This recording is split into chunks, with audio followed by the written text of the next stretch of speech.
This episode is brought to you by Indie Film Hustle TV, the world's first streaming service dedicated to filmmakers, screenwriters, and content creators. Learn more at indiefilmhustle.tv.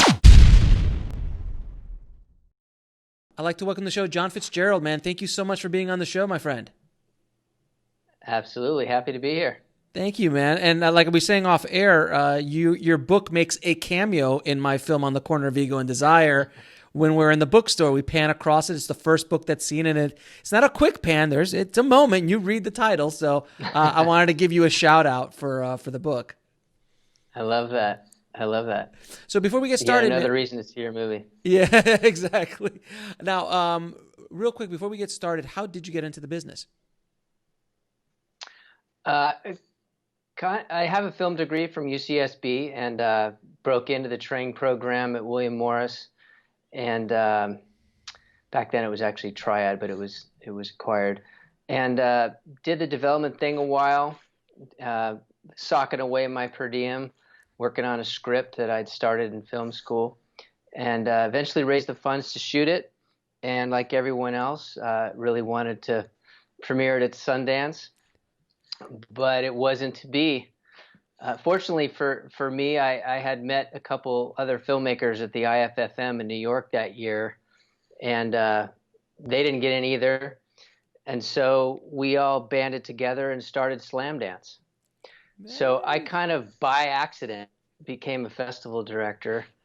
We all did it together the first year as co-founders, and then I became the director for year 2 and 3. And brought in Peter Baxter was one of the producers of a film in the first year, and he came on as a creative director. And then I moved on to take over as AFI Fest director, and then Peter took over Slamdance. So that's the short version of how I got into this indie film space. That's right. And Dan has been on the show. Dan Mervish has been on the show multiple times, and he also makes a cameo himself. He's a true filmmaker. Oh man, he hustles, man. Like there is no tomorrow. He is hustling. And he actually makes a cameo in the movie, and his book makes a cameo in the movie as well. So I tried to bring as many people as I could. He's great. And I have to give him a lot of kudos. He's the one that wrote the first press release that was in Variety, and he was a big help, and he's a great guy. Now, you wrote a book called Filmmaking for Change. Now, I wanted to ask you what the book is about and why did you write it?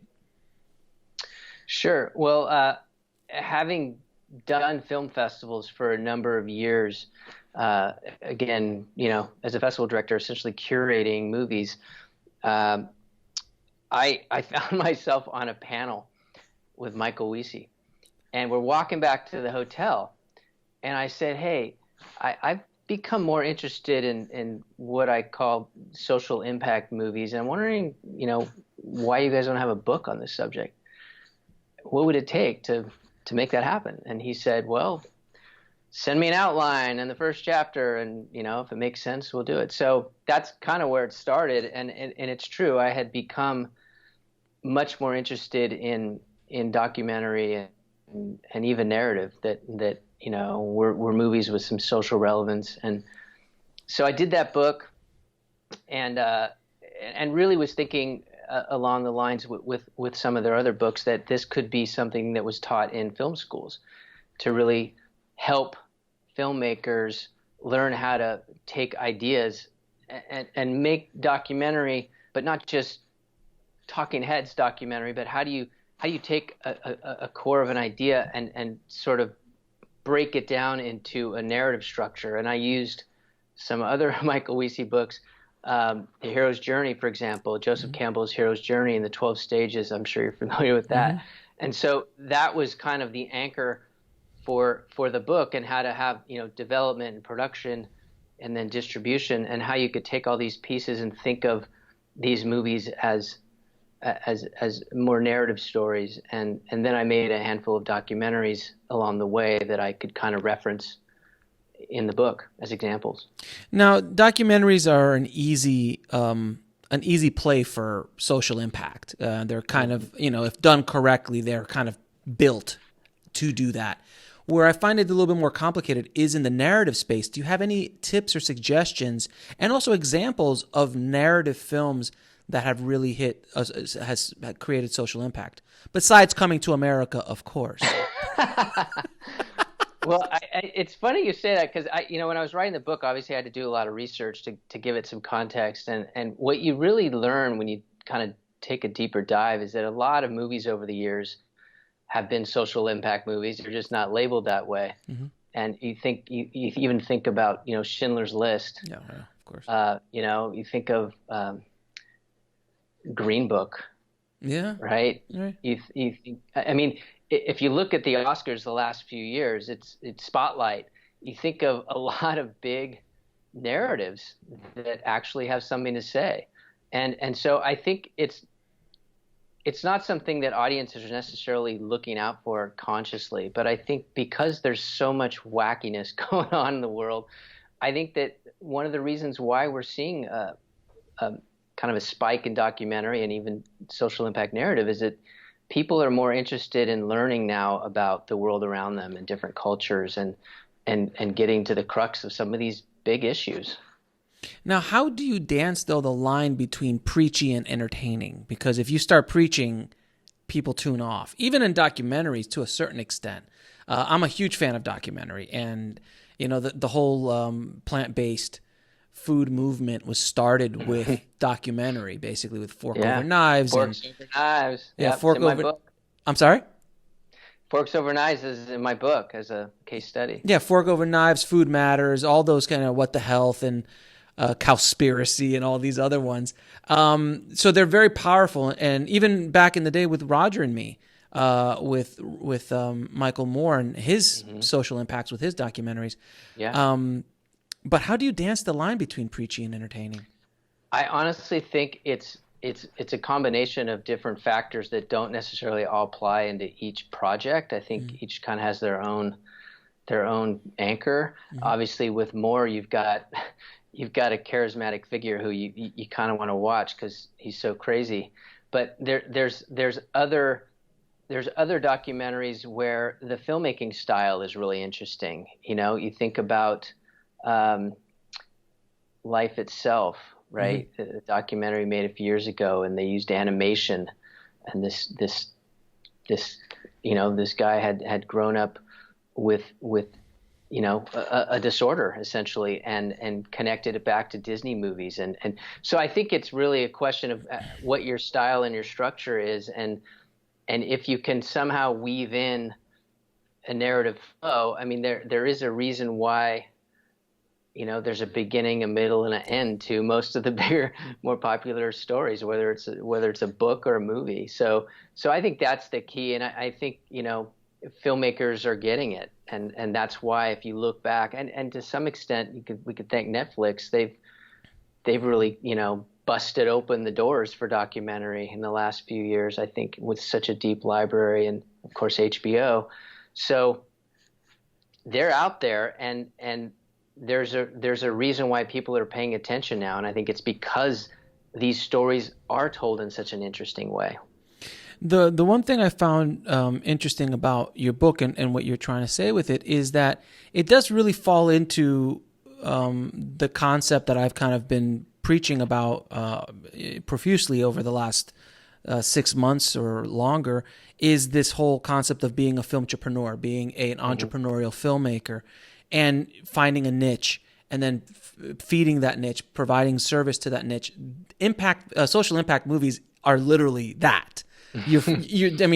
Unless it's a very broad, like, racism or the Holocaust, and even that, those are still niches of the larger society.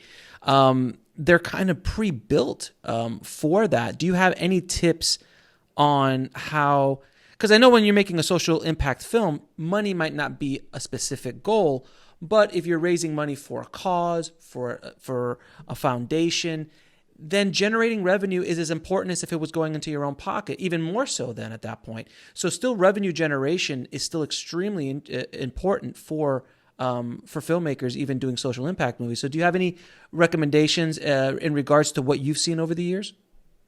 Yeah, that's a great point, and I love the idea of your book, by the way. And I've consulted for a number of years helping filmmakers kind of figure out their marketing and distribution strategy. And one of the things that I've been saying a lot the last few years is you really have to think of your movie as a brand, and you have to think about it as a product and not just find a distributor, stick it on that shelf, and see how many people might find it.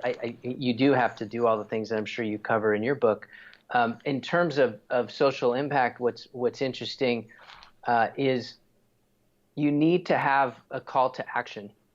And when I talk to filmmakers about this, it kind of all starts with the goal, and then you back into the process from there. And each film kind of has its own goal, right? Because a film about homelessness is not necessarily going to have the same goal as a film about the environment.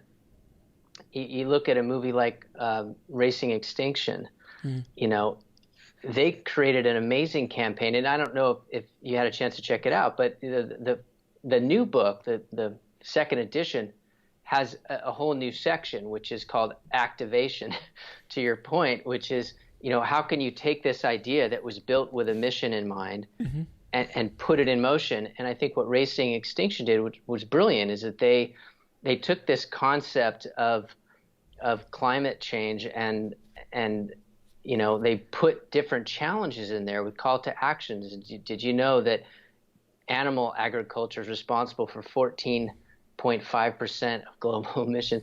I mean, and then they talk about the fisheries. Did you know that 90% of the fisheries are overfished? So they talk about these issues, and then they follow up with questions and solutions and what you can do as a person to make your contribution. And I think part of the problem is that people get overwhelmed with the idea that, oh my God, there's so many problems. How can little old me make a difference? And I think it does have to start with us, and we have to just know that every little bit counts.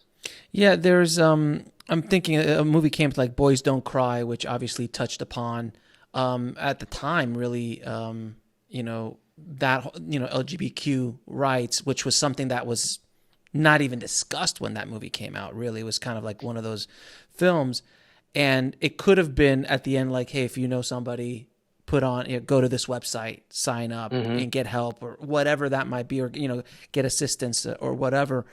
There's always an ability, and I think the filmmaker just really needs to be very clear about what their end game is. I've even seen big movies who that touch, like, I mean, obviously Schindler's List, with the was it Sosha project that Spielberg created, which was to record every Holocaust survivor in an archive, right. And he used Schindler's List as a catalyst for that, as an educational tool. I think that you're right, that filmmakers really need to be very clear about what their end game is. And also, I was going to ask you, how can filmmakers, depending on the social impact they're trying to make and the niche that they're trying to do, how could they or should they team up with organizations in that niche to get the word out in ways that you can't, and also as a basically free marketing? Because if you're making a film about the environment, let's say, or specific, something even more niche than that, and there's an organization about that, they have thousands and tens of thousands and hundreds of thousands of people on an email list, and they can market your film for free, essentially. Do you agree with that?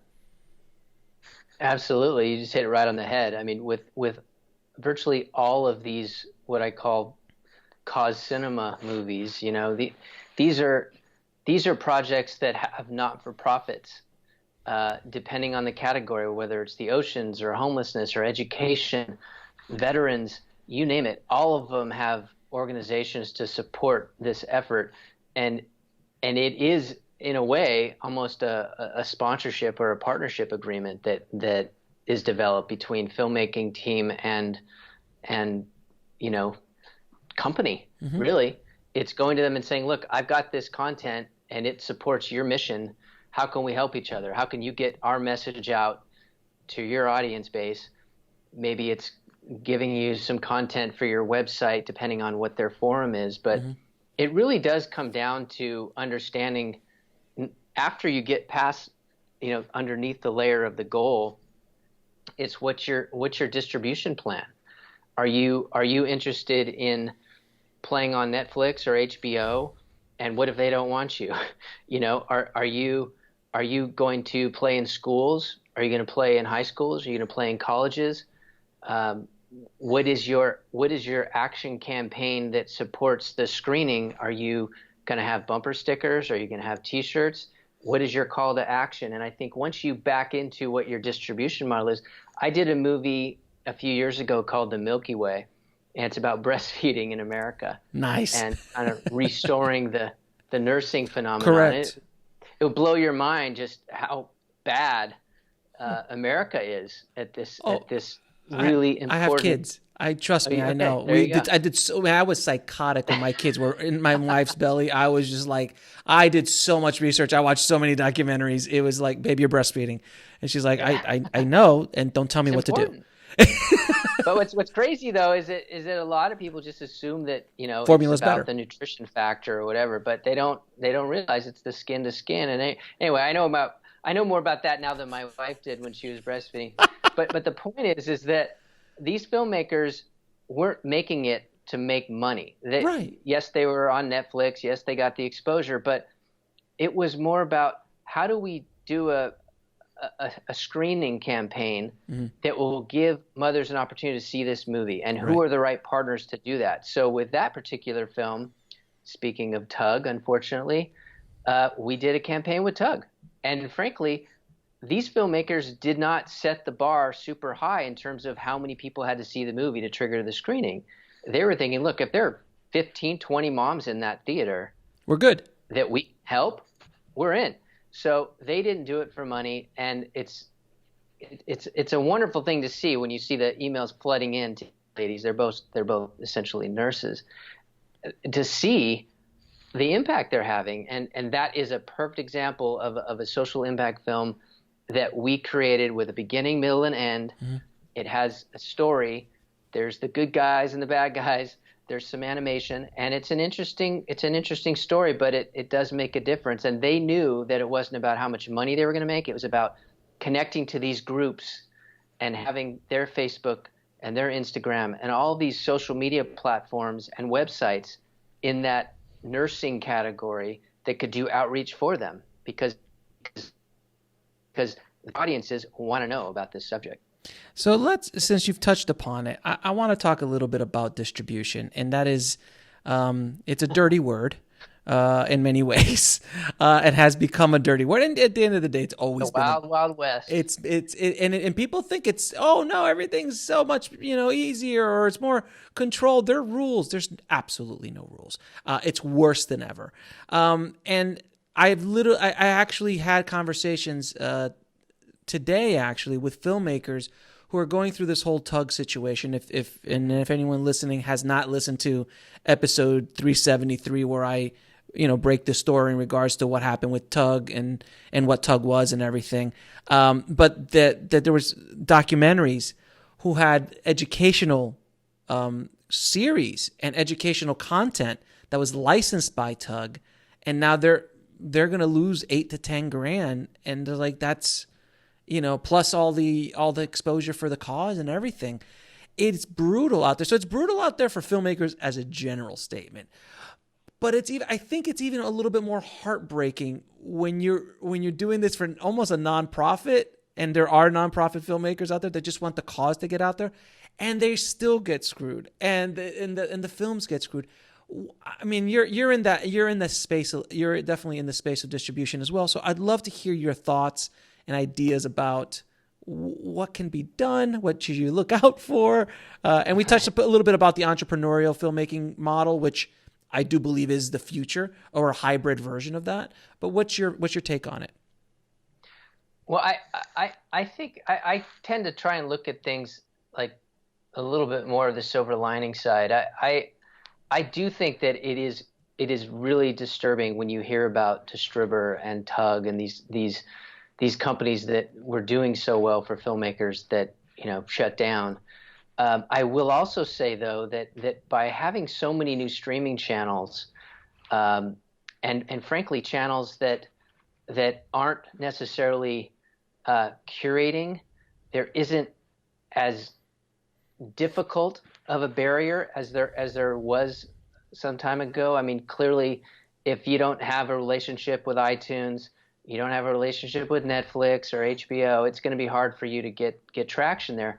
But the truth is, I'm heading up sales and acquisitions for FilmHub now, and I have to say it's refreshing because you've got this amazing marketplace, this platform that is allowing filmmakers to upload their movies, and then you've got close to 100 channels using the marketplace to find content for their particular channel, whether it's sci-fi or documentary.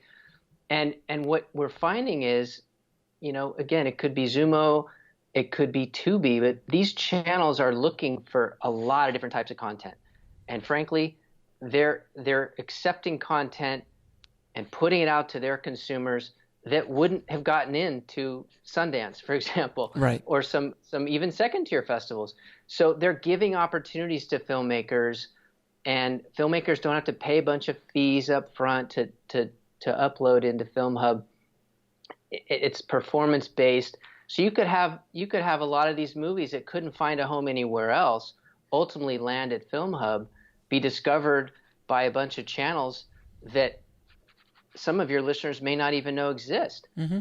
And that's a great thing for a filmmaker if they start getting, quarterly payments from channels that they might have not even heard of 2 months prior. So I do think it's a challenge. I think, to your earlier point, I do think filmmakers have to be entrepreneurial now more than they used to be. It wasn't just, I'm a visionary and I'm going to create an idea and then give it to a sales agent who's going to rip me off and try and sell it. You have to be able to get creative on your own. But I do think there are a lot of opportunities out there. You still have to do your homework.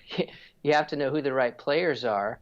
And you still, I believe, some of these content creators are creating channels for themselves, right? Roku has over 2,000 channels now, right? And there's going to be some consolidation, of course, but there's a lot of opportunity out there. You just got to do your homework. Yeah, I mean, I even have my own streaming service, so that's dedicated to filmmakers. So, I mean, a lot of people have streaming services, and, I think the future is curation. I mean, you can't, I agree. I can't compete with Netflix. Not many people, Amazon can't compete with Netflix, so let alone me.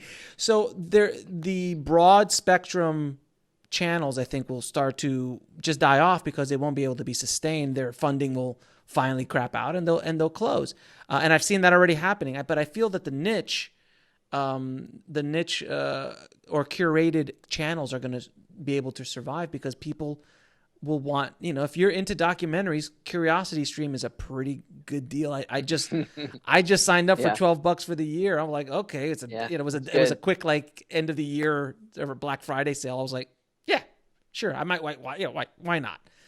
So that makes sense. And I think you're right. There's just so much more homework that filmmakers. There's a lot out there.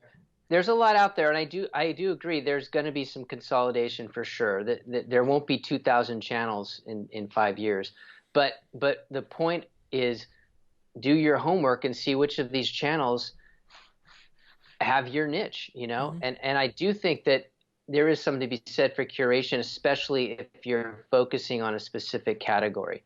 I think throwing as many ideas against the wall and just hoping a channel that has 17 genres mm-hmm. is going to promote your title, that's a bit more of a challenge. But I do think, especially for docs and some very specific, like sci-fi, very hot, right? So I think if you're in a certain category and you do your homework and you can find a home, you have a chance to succeed there. And I still think having a website and having fans and creating community, as you know, I mean, those are the audiences that would come and see your next movie. So I still think you don't want to just give it up and wait for the checks to roll in. You gotta keep hustling. Yeah. Well, you're preaching to the choir on that one. But I see it too, that the distributors, when I was at AFM this year, they're scared. They don't know what to do. I mean, all their golden calves are gone. So I literally asked a distribution company who was in a meeting with me, I go, you guys really have no idea how you're going to make money this year, are you? They're like, we're just going to throw up as many things up against the wall as we can and see what sticks. And the wall is moving. and the things you're throwing up against the wall are moving. So it's a constant game of musical chairs, and nobody really knows what's going on. So that's kind of why I always, again, talking about Entrepreneurial, is the exploitation of the movie is one revenue stream, while you should be creating multiple other revenue streams from other products and or services, like Fork Over Knives. I mean, those guys, I have them in my book as a case study as well, because they were brilliant. Perfect. Food Matters, Fat, Sick, and Nearly Dead, even Kung Fury, that little short film. Remember that? That guy, he the niche of 80s action movies. I wouldn't say that's a social impact film, but depending how you look at it could be. That's okay. That's okay. So, what do you think? So, do you agree with that? Yeah, I think that there is definitely going to be a consolidation, and curation is going to become increasingly important. We're doing that at Film Hub. I've got channels that are asking for a watch list.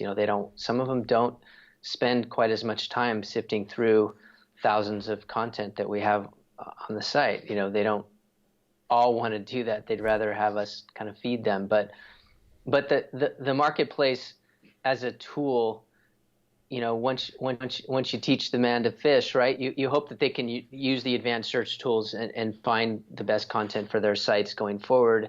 And again, they're growing at over 7-8% a month. I think that this is going to be a great home for filmmakers, and frankly, to your point on distribution, I think it's going to be pretty disruptive. I think the old kind of prehistoric way of doing business, and how much money do I have to spend to go to all these major markets and take people to dinners and take them to breakfast and schmooze to get my next 5 titles. It's gone. I think that there's no crumbling. such thing as a sure thing. It's crumbling now. There is no such thing as a sure thing. I mean, before Jean-Claude Van Damme versus Steven Seagal, that was a sure thing, with guest starring Nicolas Cage and Eric Roberts. I worked on a really bad Steven Seagal movie. You mean so? Pretty much almost all of them, except for the first maybe 3 or 4. Yeah. Well, on Deadly Ground, I have to say, I could actually sit through. Oh wait, on Deadly Ground. Wait a minute. Is that the one? Is that the oil one? No, actually, on Deadly Ground is the one that I worked on. Okay, it was horrible. It's a horrible movie. It's the one with Michael Caine, right?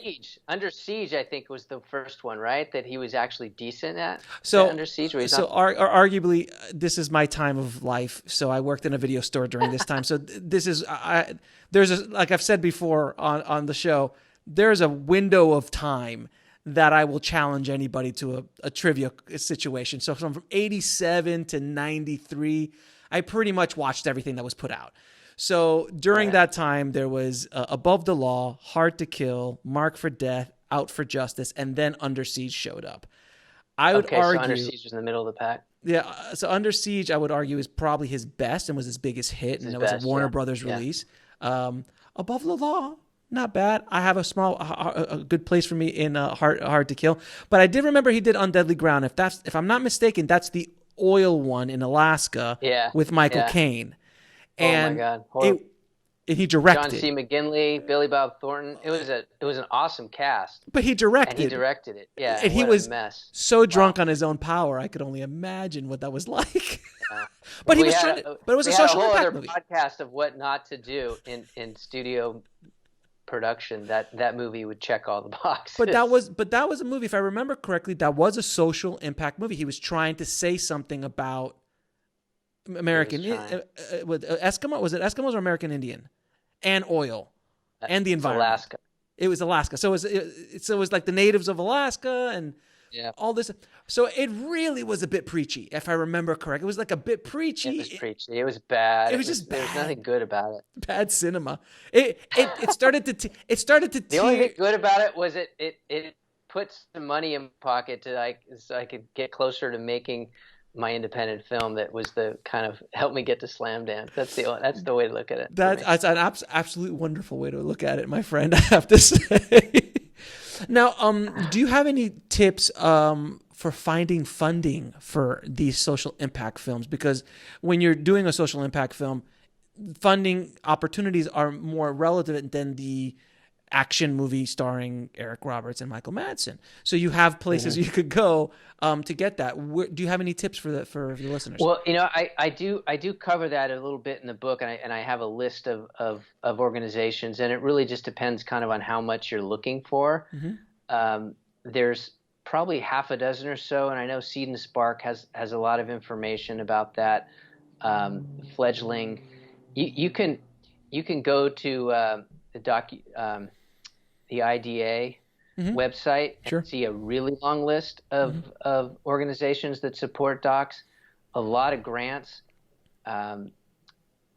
What's also interesting is the crowdfunding campaign has kind of shifted to equity crowdfunding. Yep. And so now you can get a piece of the movie instead of just a T-shirt. So I do think there are a lot of opportunities, and as we both know, you can make these movies for next to nothing. So it's just a question of how creative you can be. But the other thing I'll just add is there are companies like Creative Visions, right, that really support as a fiscal partner and with a lot of tools and outreach and a lot of examples, and they have talks and they bring filmmakers in, and they really support this social impact space with a lot of information and resources that are hard to find in one shop. So that's another organization to know about. And I think moving forward, there has been definitely an uptick in social impact cinema over the last 20 years. I mean, just from the moment where I was talking, that little magical moment when I worked at a video store, that, from there, I don't remember seeing many, it was the 80s, so it was a little different, but there wasn't a lot of social impact films, but they have becoming more and more and more and more. Oh God, I can't believe Inconvenient Truth. Yeah. That launched an entire conversation. I talk about that a lot in my book. Oh, that's what triggered me. It's such a powerful use of the medium. I mean, what they were able to do. And I actually taught trailer editing in colleges and classes, and I bring out the Inconvenient Truth trailer. That trailer was so well edited. Yeah. It was so powerful. And it's Al Gore in doing a slideshow. Like, it's incredible what they they made the movie. They made Al Gore kind of cool. It was kind of weird watching that. Yeah. And then you watch a movie like Super Size Me, which completely started a global conversation about obesity and about food and about so much so that the multi-billion-dollar company stopped supersizing. Exactly. That's amazing. A big deal. It was amazing. So these films do hit. And in the just hypersensitive times that we live in, where any little thing offends, the corporations are so sensitive to this. So can you imagine if Super Size Me showed up today? Oh my! Could you imagine? Because that was that wasn't pre-internet, but it was like early. It was early. It was really. When did that come out? Like that was the 90s.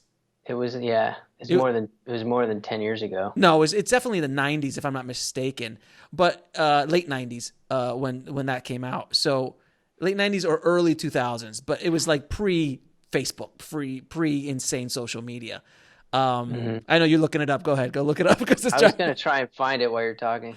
So I think that there is an uptick, and I think it's a very powerful way for a filmmaker to make a difference in the world and also change minds and help people with this, because we work in arguably the most powerful media in the world as far as cinema, television content, like the video content.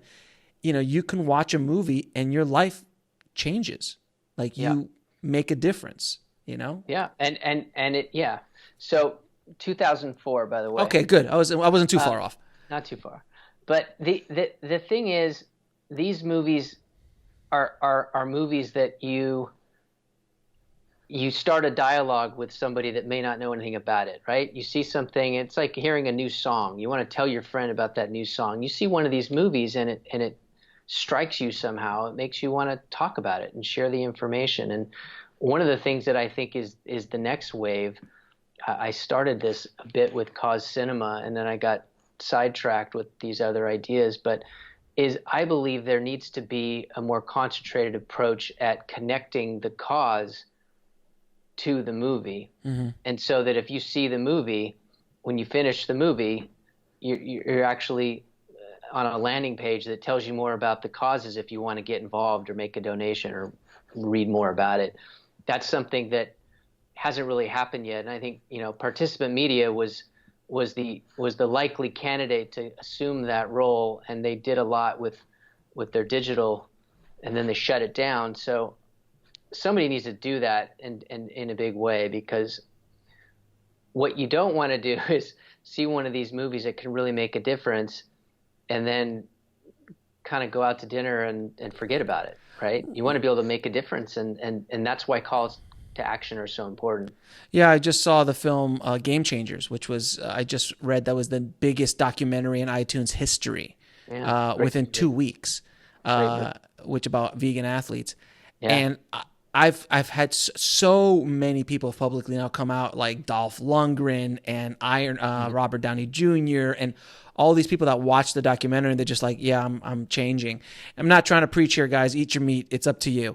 But I'm just using it as an example of a film that's had immense impact. I mean, I haven't seen impact in that space as much probably since either What the Health or Fork Over Knives. Forks Over Knives. Yeah, they were the first. Wasn't Fork Over Knives the first? I think Forks Over Knives. Well, I think Food Matters might have come around first, but I think Forks Over Knives is the one that really busted it open, and they were smart talking about your Filmtrepreneur is, they had a companion piece, they had a magazine, they had a website. I mean, they've created a whole franchise around this, but I think that Louis, who also did The Cove, right? Yes. And Raising Extinction, so he knows what he's doing. He's got an Oscar, and he knows how to make a difference. And I think with that movie came out of Sundance last year, right? I didn't see it there, Game Changers. So, yeah, it's going to have an impact for sure. And more importantly, back to your other comment about distribution, it doesn't really help if you have a message and nobody sees it, right? So you got to find your audience, and not everybody's going to have the luck of an acquisition out of Sundance and an iTunes. Yeah, iTunes deal, and also having James Cameron, Arnold Schwarzenegger, and Jackie Chan as your executive producers, like that doesn't hurt. Didn't hurt in the least. Man, I wanted to thank you again for being on the show. I'm going to ask you a few questions I ask all of my guests. What advice would you give a filmmaker trying to break into the business today? I think mentorship is key. Find people that are doing what you want to be doing and reach out to them, because most of them are willing to help. And if you know what genre you want to be in, try and find somebody that's making projects in that genre. I think one of the other challenges is some people think they want to make movies, but it turns out they don't want to make movies. They just want to be connected to the movie business. So I think, part of the challenge is to figure out which part of the business you want to be in, right? And then figure out who can mentor you and give you advice on the best path to reach that goal. So you mean to tell me there's people in the business who just want to be famous and don't really care about the work? Stop it, John, stop it. Yeah. Next, you're going to tell me distributors are, a lot of distributors are predatory. Like, what are you even saying? But it's up is down, down is up. Cats and dogs living together. Mass hysteria. The key is get into a training program and be willing to do internships, because a lot of those internships lead to full-time gigs. Yeah, and if not, it starts sponge. And if not, you start building that rhinoceros skin that you need to build up in this business without question. That's right. Now, what is the lesson that took you the longest to learn, whether in the film business or in life? I think the lesson that I learned over time in the film business was, I kind of believe that if you did something and you did it really, really well, that you'd be able to make a lot of money. I love that. That's awesome. And then I realized, okay, if I want to be a really good curator and a really good festival director, or I want to teach film classes, or I want to write books, unfortunately, most of those don't generally pay. Making documentaries is not going to make you rich. And I'm not saying I got in this to get rich. I'm just saying I think I kept saying I'm not going to think about the financial picture and what I have to do to get my kids through school. Sure. I'm just going to work really hard. And so I think the lesson was, you know what, you got to go the other way. You got to love what you do. And fortunately for me, I've loved every minute of this journey. I've got to make movies. I've got to meet and discover tons of filmmakers. I love what I do. But the lesson I learned was you can't think about where the money's going to come from. Oh no. And think that just if I do this really well and I work really hard and I'm good at it, that the money will come. Because the truth is, some of these categories in the film space don't pay as well as, producing a movie for 20th Century Fox. And even those films sometimes. Or Disney. Or exactly. There is no more 20th Century Fox, sir. Come on. Right. It's gone now. And 3 of your favorite films of all time. Ooh. I have to say Citizen Kane. I saw it in film school, and I know that's kind of an easy answer. Mm-hmm. Life is Beautiful, which I had the pleasure of showing with Benini and everyone there at the Chinese when I was running AFI. I love that movie. And my third one, I think one of the most impactful movies for me kind of coming out of film school, Sex, Lies, and Videotape. Yeah. Soderbergh's first film and actually what put Sundance on the map. Yeah, very influential. Well, he is in general. Those are three big ones. Yeah, Steven is in general very influential. What he does and what he's doing now with iPhones is pretty insane. So I'm glad there's someone like him out there doing what he's doing. Yeah. And for that sake, and he gives back. And also I'm glad that you're out there doing what you're doing and fighting the good fight and helping filmmakers find not only, meaning sometimes in using this medium to actually help other people, which is very important, but also helping them find their path in this business and in life. And once you get a taste of this, of doing something social and something that helps other people, it's fairly addictive. And it's very rewarding. Yeah. Yeah. You might not live in the Hollywood Hills, but you're happy. You're happier. Right. I feel, but you never know. Like, you live in the Hollywood Hills and have social impact. I mean, look, Arnold did it. Yeah. Well, one of the taglines I used for Cause Cinema was "See good, do good, feel good." And I think that kind of sums it up, right? You get to see good social impact movies. You want to do good, mm-hmm. right? With the call to action, and you'll feel good for doing so. That's an amazing. Well, thanks for having me, man. It's an honor to be here. I've been listening to your show and huge fan. I appreciate that, but thanks so much. And real quick, where can people find you and your work? causepictures.com is kind of my anchor organization, and then for the book, Filmmaking for Change, obviously, filmmakingforchange.com. But for all you filmmakers out there, filmhub.com is really where it's at to find your audience. Thank you so much, brother. I appreciate you coming on the show, and keep fighting the good fight, my friend. Thank you. You too.